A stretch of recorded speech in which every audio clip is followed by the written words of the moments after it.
बोलना चाहिए, ओपनली बोलना चाहिए। और एनपीआर एनआरसी क्यों गलत है, ये समझने से मैं एक सवाल करना चाहूंगा। कितनों के पास बर्थ सर्टिफिकेट नहीं, हाथ उठाओ। बर्थ सर्टिफिकेट नहीं है, यहां भी उठाओ, शर्मा लो। जिसके पास नहीं है, अच्छा, अब आप सुनो, बर्थ सर्टिफिकेट पूछेंगे आपसे, तो मोदी की गवर्नमेंट को 2015 नेशनल फैमिली हेल्थ सर्वे की रिपोर्ट गई। उस 2015 नेशनल फैमिली हेल्थ सर्वे की रिपोर्ट में यह कहा गया कि इंडिया में, भारत में 28% लोगों के पास बर्थ सर्टिफिकेट नहीं है, जिसमें मुसलमान 40%, दलित 40%, आदिवासी 44%। जितने लोगों ने यहां पर हाथ उठाया वो डेटा सही है। अब आपके पास बर्थ सर्टिफिकेट नहीं है, कल आप जाकर बर्थ सर्टिफिकेट निकालेंगे तो आपको कलेक्टर के पास या ज्वाइंट कलेक्टर के पास आपकी कार्रवाई जाएगी, फाइन भरना पड़ेगा। पूरे हैदराबाद में, हैदराबाद सिटी में पूरे वकीलों की ईद हो रही, वकीलों के पास लोग जा रहे, मेरा बर्थ सर्टिफिकेट बनाओ। ग्रेटर हैदराबाद म्युनिसिपल कॉर्पोरेशन में लोग रिश्वत दे रहे, मेरा बर्थ सर्टिफिकेट बनाओ। तो ये मैं क्या कह रहा हूं कि गरीबों का प्रॉब्लम है, पैसे वालों का प्रॉब्लम नहीं है, दौलतमंदों का प्रॉब्लम नहीं है, ये गरीबों का प्रॉब्लम है। 40% दलित के पास बर्थ सर्टिफिकेट नहीं है, 44% आदिवासियों के पास बर्थ सर्टिफिकेट नहीं है। नरेंद्र मोदी अपनी डिग्री को नहीं दिखाते लोगों के सामने।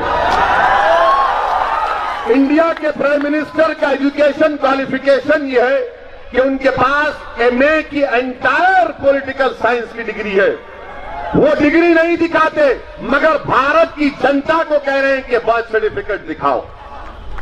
मैं आपसे इसलिए कह रहा हूं, यह गरीबों का मसला है, गरीब पिसा जाएगा इसमें। और नरेंद्र मोदी की सरकार एंटी पोअर है, एंटी मुस्लिम है, एंटी दलित है, एंटी आदिवासी है, ये गरीबों के खिलाफ है। ये एनपीआर भारत के गरीबों के खिलाफ है। और क्यों एनपीआर कर रहे हैं आप? क्या डेटा निकलेगा उसमें? कुछ भी नहीं निकलेगा। एनआरसी करने के लिए एनपीआर हो रहा है। और यकीनन मैं तेलंगाना के चीफ मिनिस्टर से भी मुतालबा करता हूं कि आपका वेलकम करते हैं कि उन्होंने कहा कि हम असेंबली में तेलंगाना की कैबिनेट ने CAA के खिलाफ रेजोल्यूशन पास किया। हम इस बात को डिमांड करते हैं, मुतालबा करते हैं, रिक्वेस्ट करते हैं कि तेलंगाना में एनपीआर पर स्टे लगना चाहिए, जिस तरह केरला की गवर्नमेंट ने स्टे लगाया।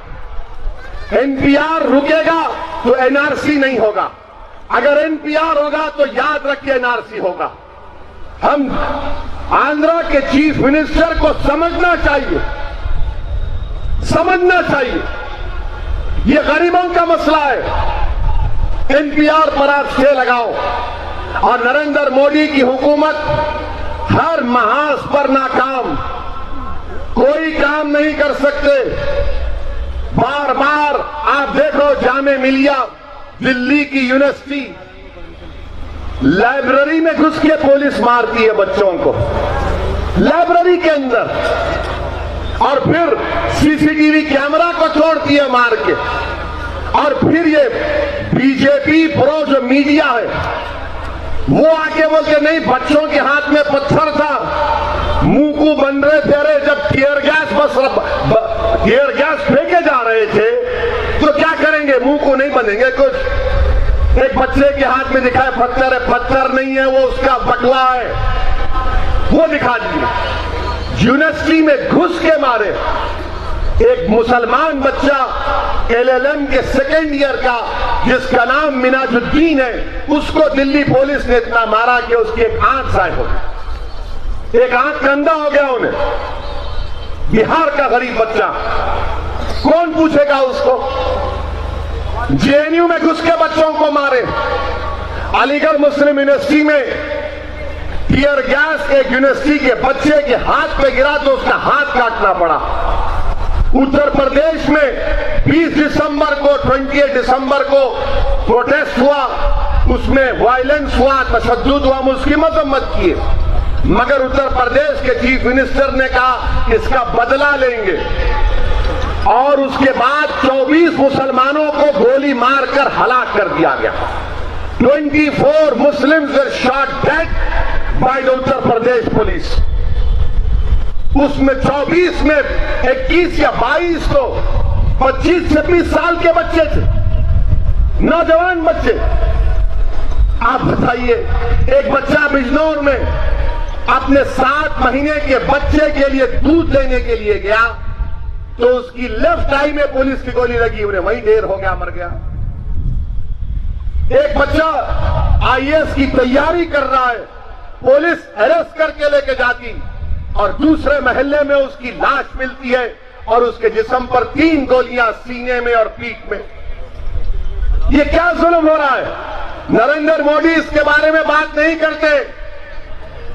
जस्टिस सुदर्शन रेड्डी, उस वक्त आंध्र प्रदेश हाईकोर्ट के जज, बाद में सुप्रीम कोर्ट के जज होकर रिटायर हुए, वो Uttar Pradesh fact finding committee लेकर गए।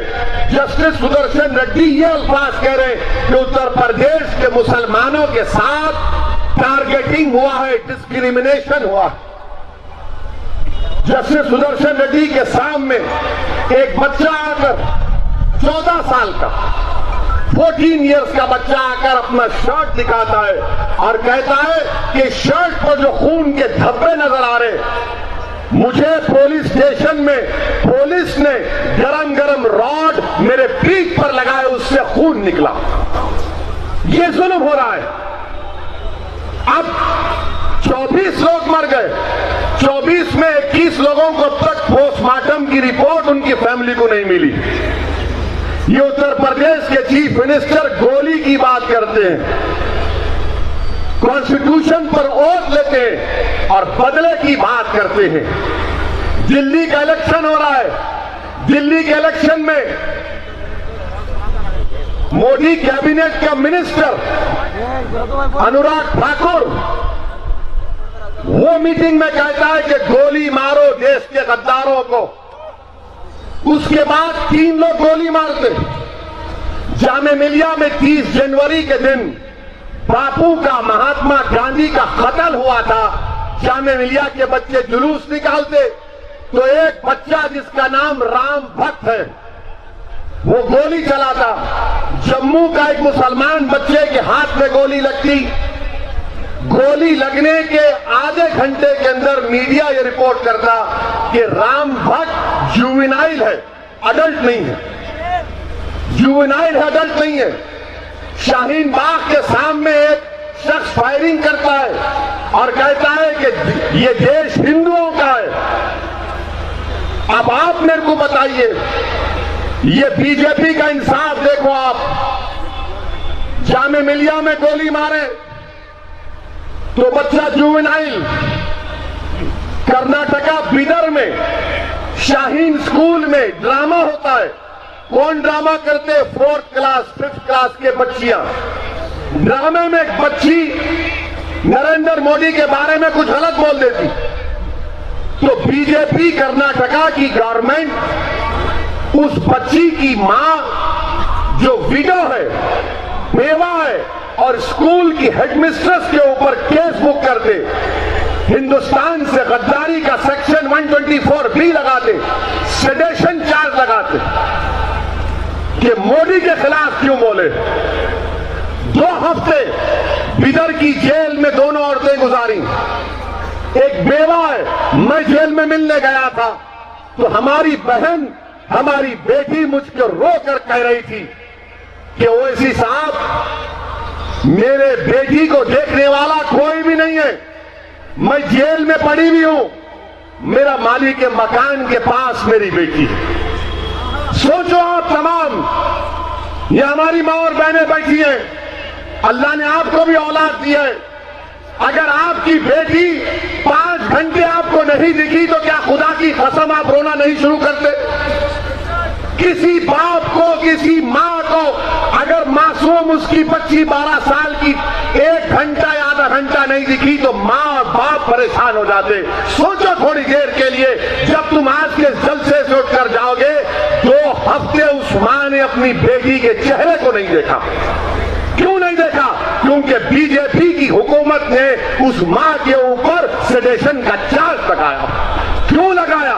क्योंकि वो मुसलमान थी और वहां पर गोली चलाया जामे मिलिया में, वो भी जुवेनाइल, मगर उस पर सेडेशन का चार्ज नहीं है। सेडेशन का चार्ज इसलिए लगा उस हमारी बेटी और बहन पर क्योंकि वो मुसलमान थी और गोली चलाने वाला गैर मुस्लिम था। ये भारत में इंसाफ के तकाजे हैं। ये हकीकत मैं आपके सामने बयान कर रहा हूं। अगर किसी को मेरे इस बात से तकलीफ हो रही है तो मुझे उसकी कोई परवाह नहीं। रिलीजन के नाम पर डिस्क्रिमिनेशन हो रहा है, मजहब के नाम पर नाइंसाफी की जा रही है। इंसाफ कहां हो रहा है? इंसाफ तो खत्म हो चुका है। इंसाफ की तो इमारत खंडर नजर आ रही है मुझे। मगर भारत से आज भी हमको उम्मीद है। ये लड़ाई भारत को बचाने की है। ये लड़ाई मुल्क को बचाने की लड़ाई है। इस मुल्क को फैसिज्म से बचाना है। इस मुल्क को डिक्टेटरशिप से बचाना है।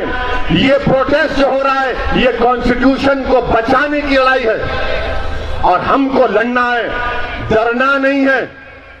अगर जेल जाना पड़े तो आप जाएंगे जेल को? सोच के हाथ उठाओ, इंशाअल्लाह बोल के पीछे नहीं हट जाना।